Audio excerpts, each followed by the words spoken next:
Ayan po, good morning mga kaibigan, mga kasama, mga kasangga. Ito na naman si Lakay. Ito po yung aming pinuti ng aking irog kahapon nung padilim na.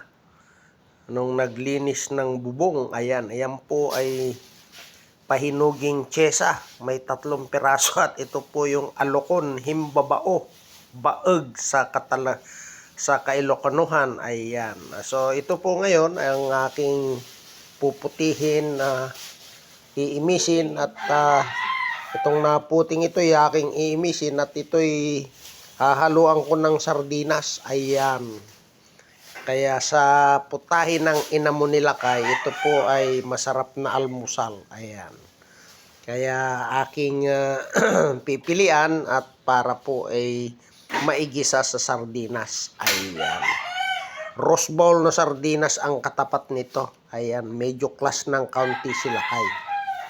Ayan, so halina't pamarisan si Lakay sa kanyang mga lutuin. Putahin ng ina mo ni Lakay. So, muli, magandang umaga at naway pagpalain po tayo ng puong may kapal. Bye-bye!